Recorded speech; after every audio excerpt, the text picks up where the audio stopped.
Eh, Assalamualaikum warahmatullahi wabarakatuh. Salam warahmatullahi wabarakatuh. Selamat pagi, salam sejahtera untuk kami dari kelompok Cahaya.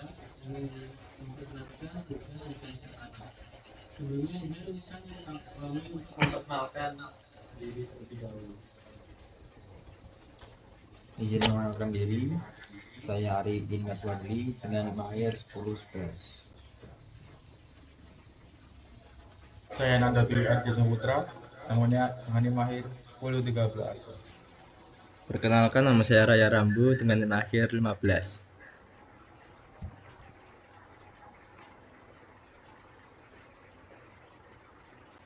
Izin memperkenalkan diri, nama saya Disini Sarah Reza dengan nomor 17.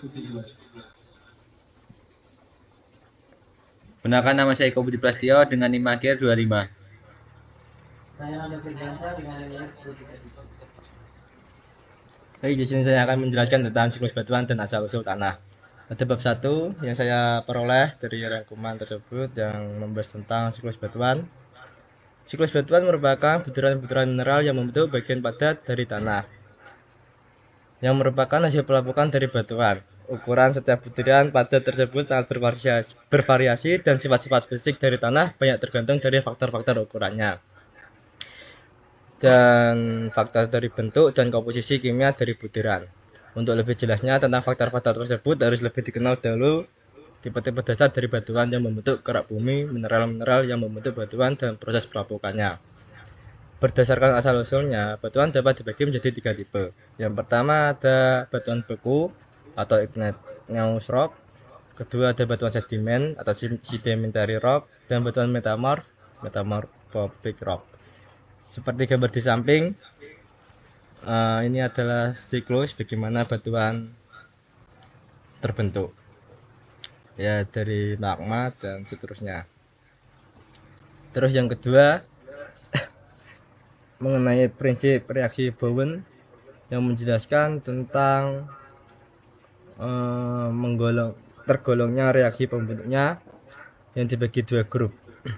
Yang pertama ada rangkaian reaksi ferromagnesium tidak menerus atau discontinuous ferromagnesian reaction series, di mana mineral-mineral batuan yang terbentuk beraliran komposisi kimia dan struktur kristalnya.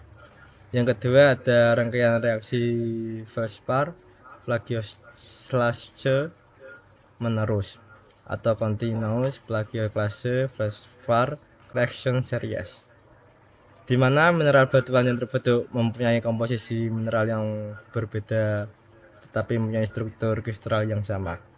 Seperti gambar di bawah yang menjelaskan tentang urutan kristal mineral pembentukan batuan beku. Pada seri reaksi Bowen terdiri dari dua bagian yang dijelaskan di atas, yaitu golongan tersebut mengurutkan tentang batuan-batuan olivine, pyroxene, amphibole, biotite yang pada gambar tersebut. Proses pembentukan mineral dalam magma terjadi karena penurunan temperatur yang disertai pembentukan dan pengendapan mineral yang sesuai dengan temperatur. Reaksi berubahnya komposisi mineral plagioclase merupakan deret solid-solid ion yang merupakan reaksi kontinu di mana kristalisasi plagioclase Ca plagioclase atau Na plagioclase. Dari gambar tersebut, deret reaksi Bowen dibagi menjadi dua cabang, deret kontinu dan deret non kontinu.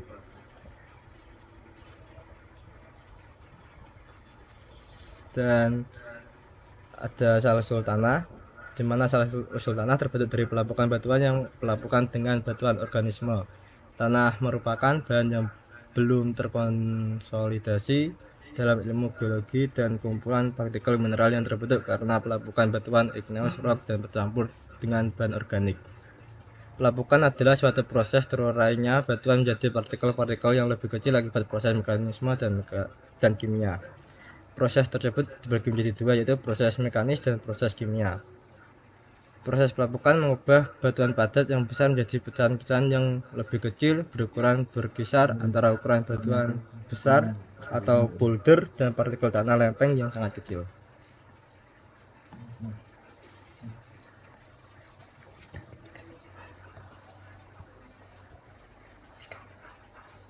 Selanjutnya yaitu partikel tanah, di mana tanah umumnya dapat disebut sebagai kerikil, gravel, pasir, sand, lanau, slit, atau lempung clay, tergantung pada ukuran partikel yang paling dominan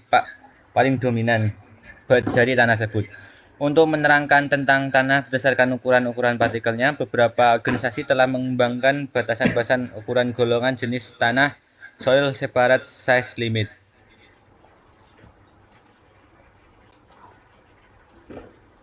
Baik, ini adalah tabel dari batas-batas ukuran golongan tanah, di mana tabel ini batas ukuran golongan jenis dikembangkan oleh Massachusetts Institute of Technology (MIT), US Department of Agriculture (USDA), dan American Association of State Highway and Transportation Official AASHTO. Berikut adalah tabelnya, di mana berdasarkan nama golongan Massachusetts Institute of Technology (MIT), kerikil berukuran lebih dari 2, pasir 2 sampai 0,006, lanau 0,06 sampai 0,002, lempung dikurang dari 0,002. Lalu untuk US Department of Agriculture (USDA), kerikil lebih dari 2, ukuran butir pasir 2 sampai 0,05, lanau 0,05 sampai 0,002, dan lempung kurang dari 0,002. Lalu untuk AASHTO, ukuran kerikil 76,2 sampai 2, pasir 2 sampai 0,075, lanau 0,075 sampai 0,002, dan lempung kurang dari 0,002. Lalu berdasarkan US Army Corps of Engineers US Bureau of Reclamation, ukuran kerikil yaitu 76,2 sampai 4,75, pasir 4,75 sampai 0,075. Lalu untuk lanau dan lempung yaitu halus, yaitu kurang dari 0,0075.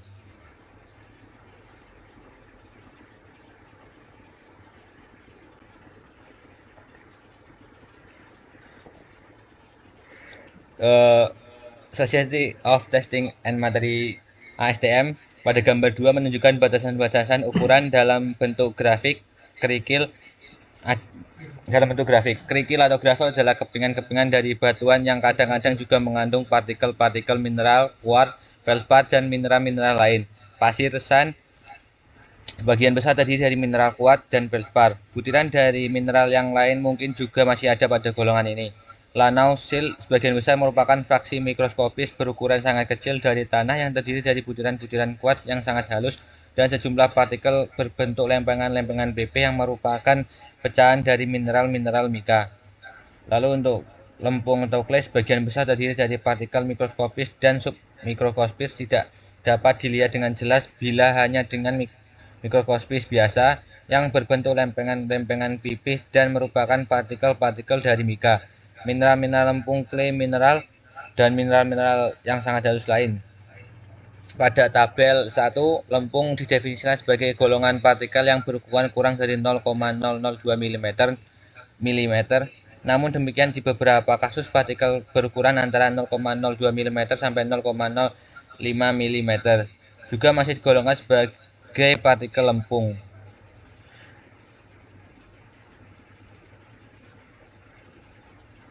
Jadi dari segi mineral, tanah dapat juga disebut sebagai tanah bukan lempung non-clay soil meskipun terdiri dari partikel-partikel yang sangat kecil. Partikel-partikel quartz, feldspar, dan mika dapat berukuran submikroskopis, tetapi umumnya mereka tidak dapat menyebabkan terjadinya sifat plastis dari tanah. Dari segi ukuran, partikel-partikel tersebut memang dapat digolongkan sebagai partikel lempung. Untuk itu akan lebih tepat bila partikel-partikel tanah yang berukuran lebih kecil dari 2 mikron atau kurang dari 5 mikron menurut sistem klasifikasi yang lain disebut sebagai partikel berukuran lempung daripada disebut sebagai lempung saja.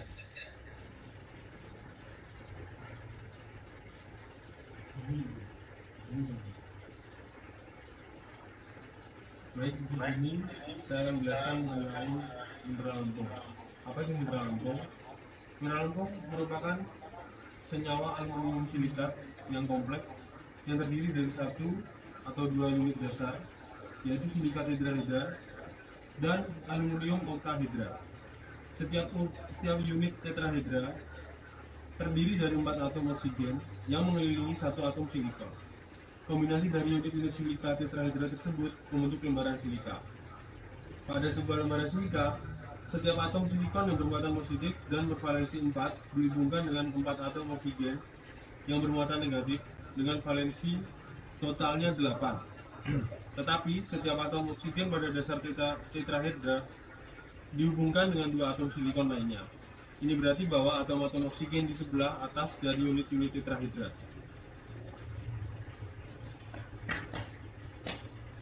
Nah, berikut adalah gambar dari molekul unit-unit dari silika. Yang pertama itu ada silika tetrahedra. Gambar B adalah lembaran silika. Gambar C adalah aluminium oktahedra. Dan gambar D adalah lembaran oktahedra.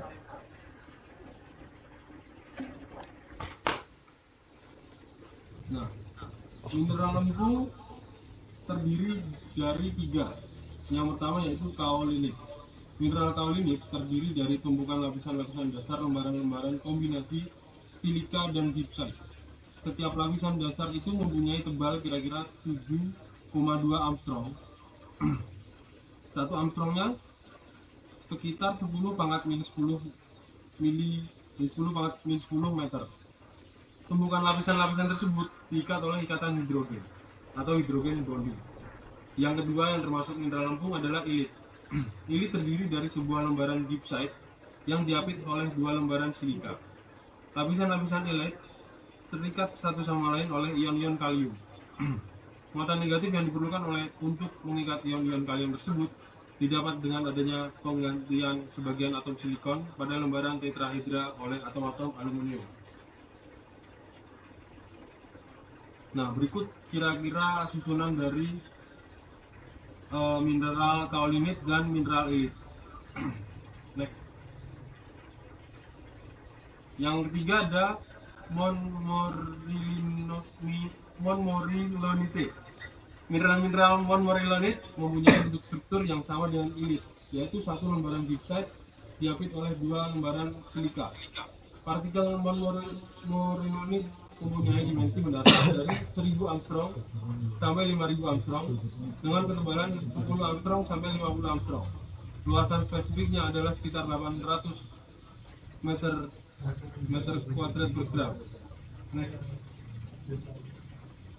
Nah, berikut susunan dari mineral montmorillonite. Nah, partikel mineral. Apa sih partikel mineral lempung? Pada lempung-lempung yang kering, muatan negatif di permukaan dinetralkan oleh adanya exchangeable cation atau ion-ion positif yang mudah berganti dengan yang lain, seperti ion-ion Ca, Mg, Na, dan Ka yang mengelilingi partikel lempung tersebut dan terikat pada partikel oleh gaya tarik-menarik elektrostatik. Next. Nah, kira-kira seperti ini wujud dari lapisan ganda terdifusi. Ya, next.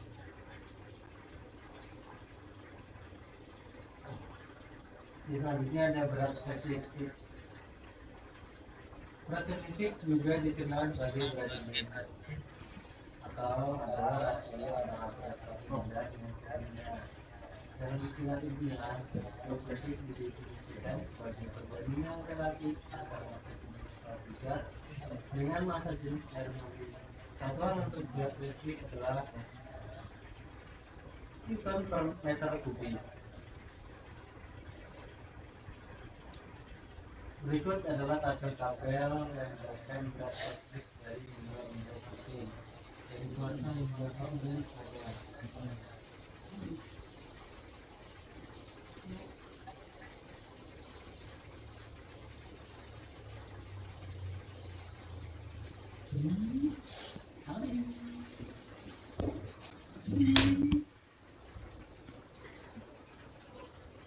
Baik, selanjutnya saya akan menjelaskan mengenai molekul organisme organisme sana. Analisis mekanis dari tanah adalah penentuan variasi ukuran partikel-partikel yang ada pada tanah.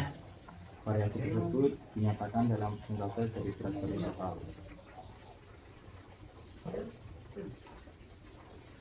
Analisis ayakan. Analisis ayakan adalah mengayak dan menggetarkan contoh tanah melalui satu zat ayakan yang dimana hitung-hitung ayakan tersebut makin kecil secara berurutan.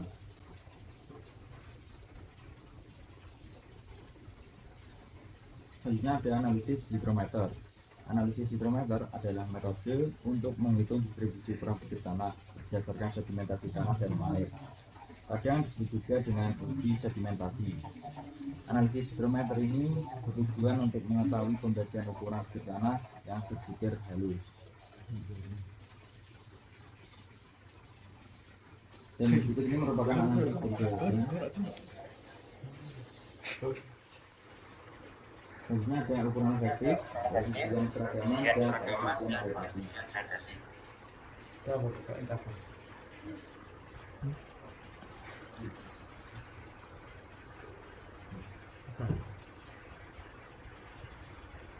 Baik, selanjutnya ada ukuran efektif, koefisien seragaman, dan koefisien gradasi. Masuk. Kurva distribusi ukuran-ukuran butiran dapat digunakan untuk membandingkan beberapa jenis tanah yang berbeda. Selain itu, ada 3 parameter dasar yang dapat ditentukan dari kurva tersebut, dan parameter-parameter tersebut dapat digunakan untuk mengklasifikasikan tanah berbutir kasar. Parameter-parameter tersebut adalah A. Ukuran efektif, B. Koefisien keseragaman, dan C. Koefisien gradasi.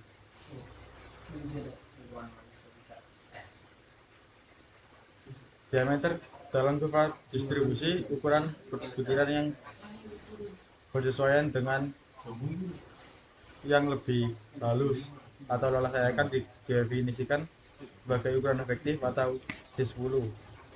Koefisien keseragaman diberikan dengan hubungan C sama dengan D60 per D10, di mana C adalah koefisien keseragaman, D60 adalah diameter yang bersesuaian dengan 60% lolos ayakan yang ditentukan dari kurva distribusi, dan D10 adalah ukuran efektif.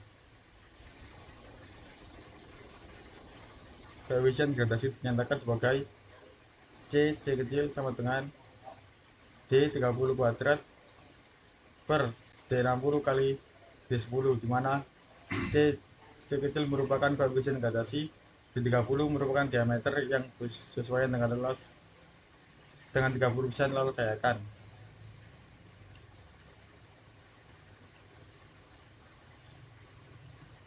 Kurva distribusi ukuran butiran dari tanah ditunjukkan dalam gambar dan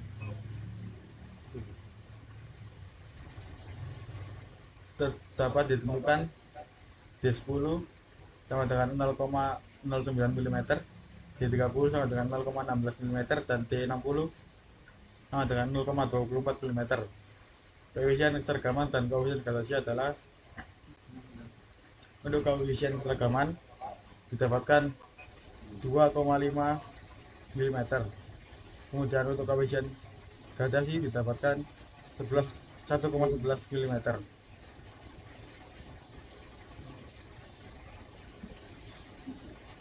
Kurva distribusi ukuran butiran tidak hanya menunjukkan tentang dari ukuran butir yang dikandung di dalam tanah saja, tapi juga menunjukkan tipe dari kurva distribusi ukuran butiran tersebut. Mungkin cukup sekian presentasi dari kelompok kami. Saya kembalikan ke moderator. Baik, bisa juga materi dari kelompok pelajar.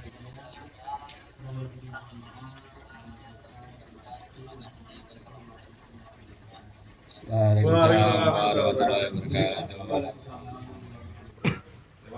Terima kasih.